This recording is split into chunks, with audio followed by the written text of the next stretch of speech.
right now. I swear to God. This one time in Bandcamp? Killer. These niggas ain't your friends. Jealous of what you got, but they disguise it with a grin. Count your pockets, documented, watching everything you spend. Envy in their heart, secretly wishing it was them. What you ain't did for them. Same walls are tough, they tell when it's time to get it in. If I tell you that I love you, put my life out on the limb. Real stand-up guy, I'm someone you couldn't have been. Since the age of 13, I've been standing on all 10. If we had a disagreement, you still living, I let you live. Told somebody that you checked for you, somebody I ain't wanna kill.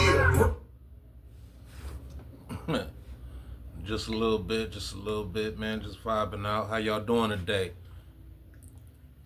Welcome to Abstruse Conglomerates. I'm your boy, Abstruse.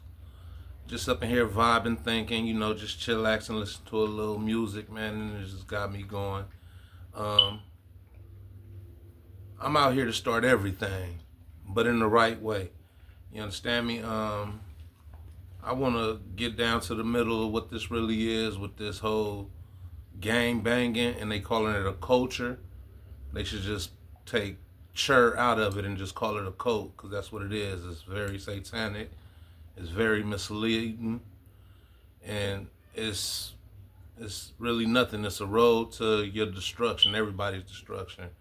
I'm not gonna throw out any judgment to anybody who's in it, but I'm gonna really just talk about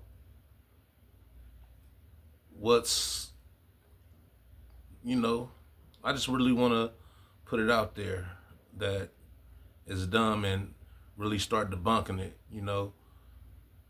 A mistake is a mistake, but if you keep making a mistake and knowing that it's gonna lead you to the same place, then when does it become not a mistake? You understand me? Is where I want to go to. And I just been thinking and how hypocritical it is, and how lukewarm it makes you to be gang banging and really doing it for another God.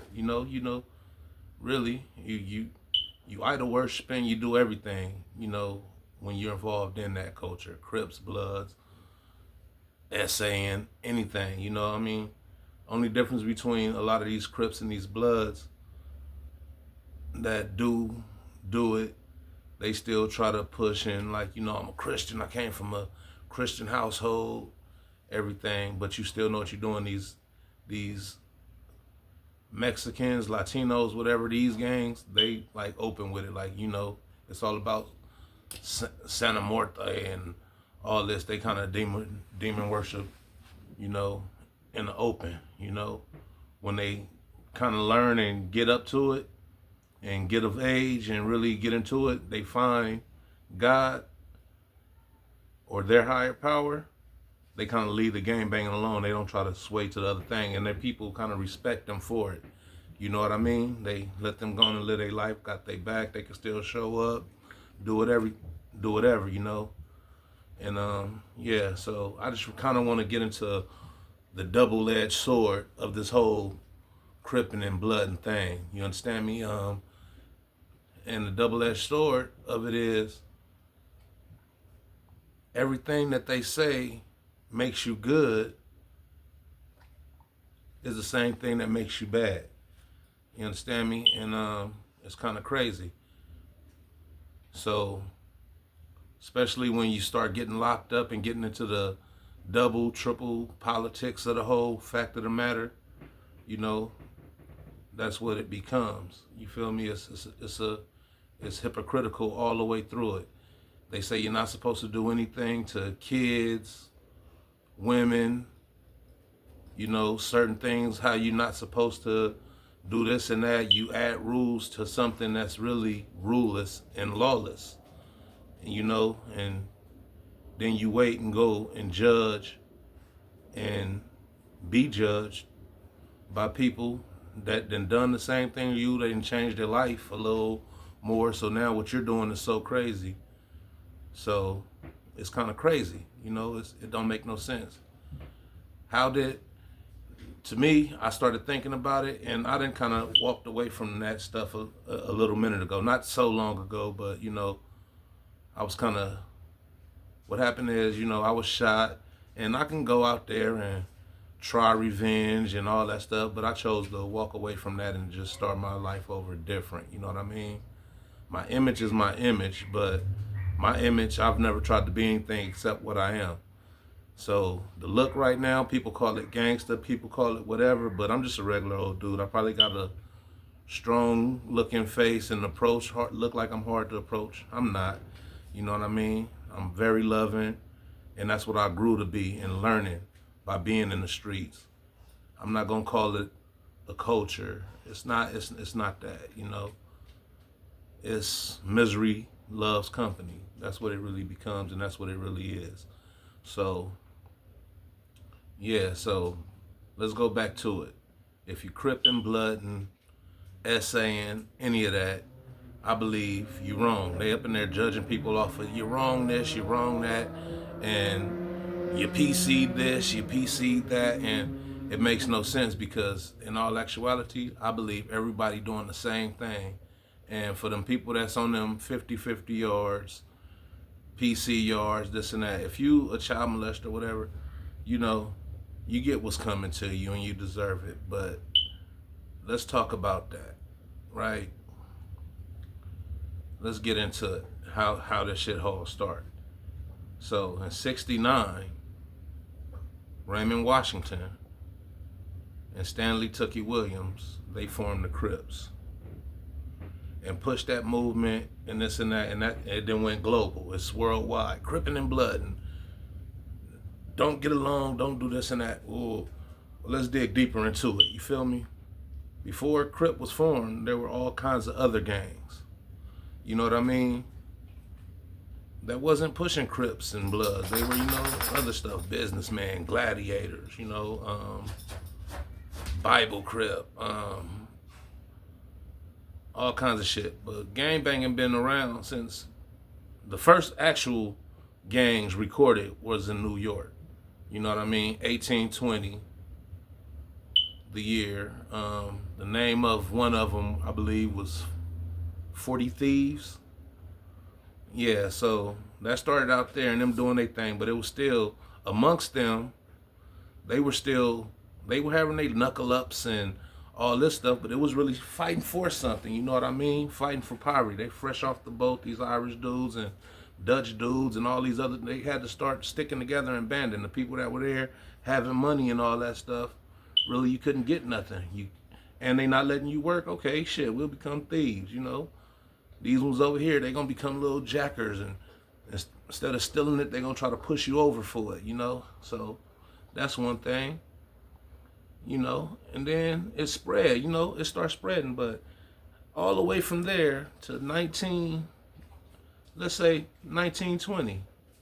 Let's just talk about when it became something in California. The boy groups, you know what I mean? It was only two of them that started originally like that, and they were, I believe, White Fence and 38th Street. You know what I mean? Latino. And they were only doing it so they'd be able to fit in somewhere, you know, because these groups of blacks and all that, they wasn't crippin' and blooding yet, but that's what they were doing. And they were having to fight against these dudes. These dudes punking them, they come from somewhere else. You know what I mean? Now let's skip to 1969. You understand me?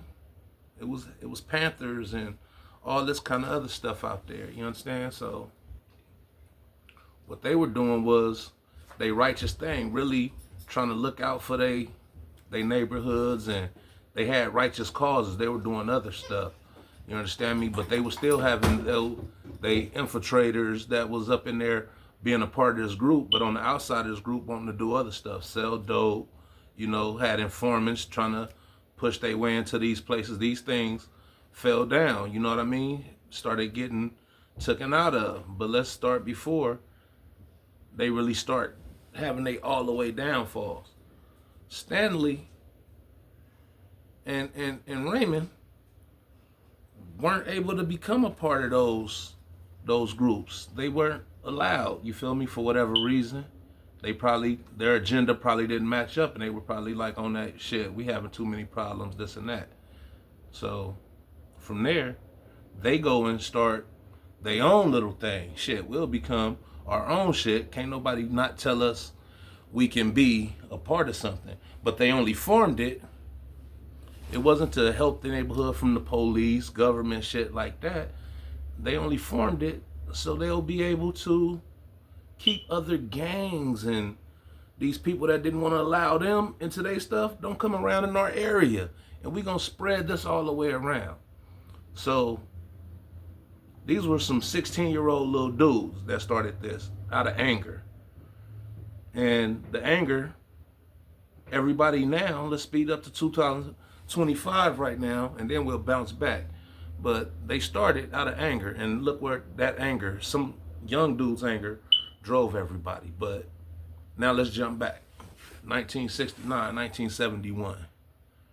It's established, it's there, it's kind of big. We got East Side Crip, we got West Side Crip. Boom, boom, boom. Here come the Power Rules in 1972. You know, another group of people that started and formed because these dudes in group over here didn't want them from over there. All because of some shit in a place where they could have just been like, all right, we from over here. We got a curler, whatever. So you can know we over here and we this part over here too on the west side, the east side. Y'all in Compton, y'all wherever y'all at. You understand? Nah, it was formed to start beef. Okay, boom. That's one thing. All right, straight. Fuck it. Let's get past that. That's probably not too much of nothing, right? But gang, here we go with this.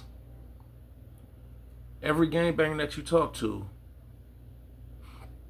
crippin', bloodin', whatever. If you were down one, really come from where you come from, whatever, this and that, and you started doing this shit, you started pretty much probably at a young age. Some people started about 10, you hear stories 10, 9, 11, 13, 14, 15, 16. I ain't gonna lie, when I was coming up, when you find a motherfucker about 16, 17, 18, niggas kind of talk about you a little bit like, nigga, you did this and that, nigga, you can't come outside, nigga, you gotta sneak to get out here to get put on. What's the reason they even putting you on? But you get put on anyway. They wait till they turn about 23, 25, 27, 28, up out of their mom's house or where they can get a little bit more freedom and gang bang in between working and school. You know, I'll come hang out, ditch a little bit here, go do some little shit, get caught with the crowd. You feel me? Some you know what I mean? But that's one little thing. But like I said, people were 13, 14, 10, all this shit. And 9 times out of 10, the person that recruited you was 17, 18, 20 something, you know. Boom, you get put on. Even if a motherfucker was a couple of years older than you, you get put on. They take you around to meet the older motherfuckers, you feel me? Older people, excuse my language. I don't mean to cuss so much, but I'm gonna have to work with that and start working on it. Sorry about that. Like, comment, subscribe, you know. Talk to me, talk back. If you ain't feeling what I'm saying, let me know. If you are feeling what I'm saying, let me know. But yeah, back to this. That's one thing. You were influenced by some older people. You know what I mean? These young dudes, I was getting locked up when my first time locked up, Los Padrinos and everything. I was 10 years old. Got jumped, went to school, knife and some other stuff. They caught me with the knife. You know, ended up, that started me off. You know, 10, probation. After that, it was a lot of violations. It was a lot of everything else. So, yeah. But back to what I was saying. What happens is everybody was influenced. So these rules that people got, oh yeah, you do this to a kid, you do this and that. A person start gangbanging, you influenced by some gangbangers. You already came after you. You done already, you know what I mean? It's attempted murder when you already to try to get them put on, you got them running around with you. When you get put on, you hop in the car with your older homies, you gonna be doing what you do. You feel me? These are older motherfuckers, they ain't holding you back. Not only that, all right, now let's talk about these motherfuckers. That's one breakdown and one bullshit. When I was younger, seeing motherfuckers that was coming up, the females, while we was trying to play basketball and hopscotch and still kind of like pity-patting with the females, still trying to show that we liked them and all this and that, guess who the motherfuckers was that was getting these females that was right in school with us younger motherfuckers? You know what I mean? Real shit. They was the older dudes. Either older dudes from somebody else setting section, your own setting section. You know what I mean? These motherfuckers was humping on these little girls, smoking with them, introducing them to their first drinks, smokes, sometimes the first touch and rubs and kisses, and sucking a little lollipop. You feel me? Eating a little candy.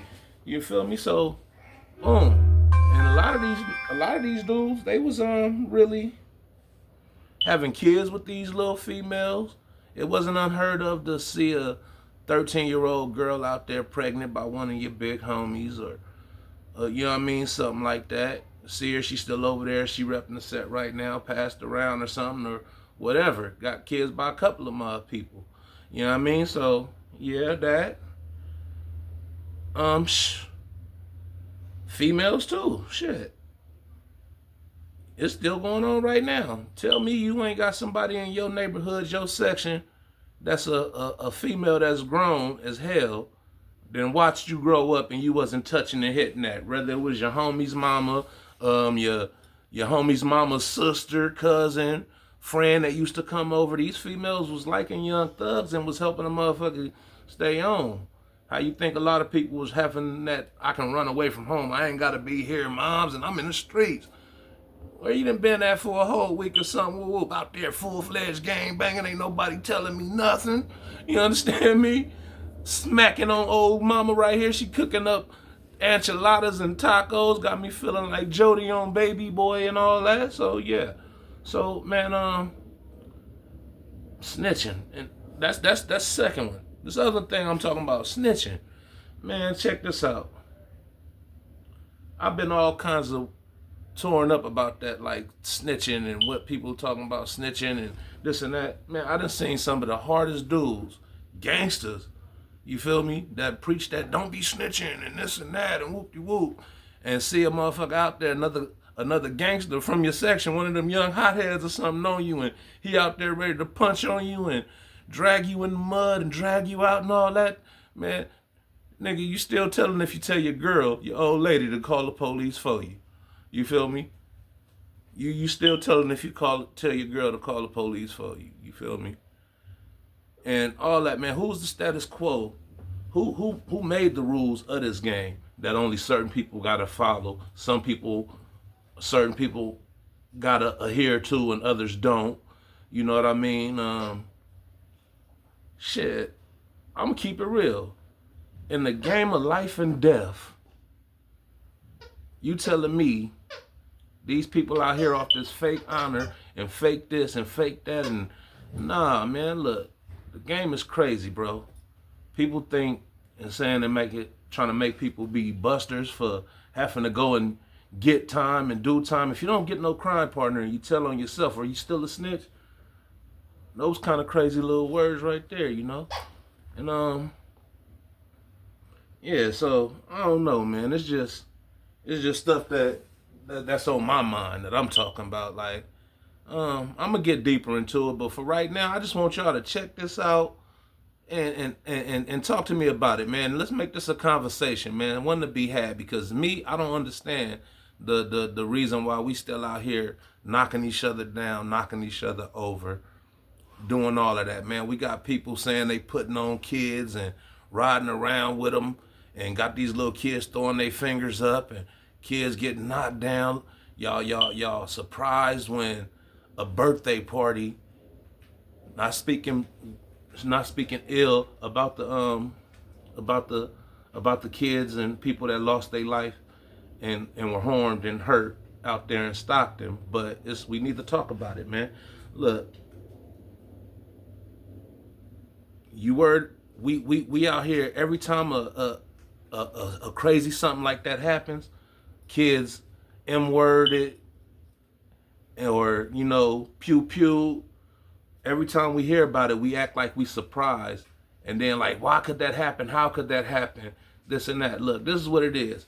If you get a little kid involved in gang banging and that kind of stuff, and then you hand them a piece and then send them to what they think they ops is and this and that. These are kids. You understand me? These are kids. And these kids know that they didn't start at 9 or 10. So if they pull up to a birthday party and they trying to get some grown people that's hanging out there, even the kids. That's why kids understanding this stuff is crazy, because you give a kid a weapon, point them in a direction, and let them know everybody over there ain't with us. And if you ain't with us, you against us. And then it's like, oh, this many kids got whoop, this and that. Of course they gonna make a video laughing about it. They doing it back and forth. You know what I mean? I see people out there raising their kids to gang bang. Yeah, say Crip, throw up Crip. Say blood, throw up blood. Y'all get these kids, they can't buy their own clothes. Y'all dressing them like full-fledged gangbangers. Y'all buy their clothes. And then when the person run up pressing you, and y'all got y'all kids on these blogs at these parties, house functions, with all the blood, y'all raising them to be little blood drops, little Criplets and all that. You know what I mean? Y'all raising them to be that. And then when something happened to that crowd, every time somebody's a victim, all you remember is the football pictures and he was an angel, he was a saint. Whoa. Like, nah, man, it ain't cool. And the nigga B Brazy's little saying on his who's and all that. Y'all bad peoples. Everybody, if you still out there gang banging, proud that you got a gang of time for taking one of yours off the field, and you up in there now with they homeboys or anybody, they family members, making spreads, eating bowls of cereal in a cell with shit tied all around that you can't walk out and around and do your little thing, man, you bad peoples. Anybody, you bad peoples. You put on somebody retarded. If I'm not supposed to use that, I don't know. If you put on somebody mentally disturbed with mental health problems and issues onto a gang, y'all know he was taking pills and all kinds of SSI stuff since a kid. Y'all put him on. And then he do some stuff being that mentally disturbed dude, plus he trying to fit in with y'all and be a rider. You understand me? And he end up going to jail. Y'all say, don't go to the EOP yard and take your medicine and this and that. Man, you got to make sure you wilding out up in here so you can get more time with us. You feel me? That's not a friend. That's not a homie. That's not even a family member. Where I come from, you feel me? This is what I know right here. And if anybody could check it or whatever, I'm going to tell you something. Them 50-50 yards that people talking about, yeah, it's punks walking around here. It's this, it's that, it's walking around there. Programming them with this and that. And you in jail talking that weirdo stuff, man. The world is a 50-50 yard. Right now, the world is a 50-50 yard. And that's what they trying to get y'all to understand. If you can't walk around, do your time, you already in here for doing whatever BS. Being a rider, this and that, knocking something off the board. And they putting y'all up in there and putting them up in there with y'all. You can't go past them and walk past them and ignore them and stay out of their face. You don't got to talk and do business with them dudes. Just like on the streets, if you see them, don't look that direction. If you looking too long, you kind of like something you're looking at. You understand me? And that's just real in the field right there. You like something you looking at. I walk down the streets. If I see them, man, I can understand. Man, look, I can pick one of them out from anywhere. Man, look, big ass feet, them big ass hands. Nigga, man, look. And a lot of these females I don't really look at. I got my own chick. So I don't even look at other females. But if I see a real female, she out there and she got it and I'm with my chick, I tell my chick, man, that's a body right there. My nigga, it ain't like the one I got. I love mine, but that's a body right there. You think it's fake? That's the first thing that always come to my mind. You think it's fake? I'm trying to call out fake that and this and that because I already know you dudes who is dudes. And if you look too good and you wearing all that plastic and all that on your face, I think you a dude. You feel me? So, yeah, man, that's just that where it's at right there, man. I was just chilling and vibing out, man. hanging in there. Yeah, man, just doing that, man. Trying to holler at y'all. Once again, man, this your boy Abstruse. This is Abstruse Conglomerates, man. Just trying to get in your ear, pick your ear for a minute, see what's going on with you, man. Get at me, man. Like, comment, subscribe. And, you know, I will be getting at y'all. I'm very interactive. I'm still trying to learn this thing, trying to get my setup together. So that's what it is, man. Grow with me. And let's see how far we can take this thing, man. Like I said, I'm trying to start everything in the right way, man. And let's get to these conversations, man. Catch y'all later. It's my dog Dice, man, trying to holler at me, man. Come over here, be on me. Tired of me recording. But yeah, man. Have a nice day, fam.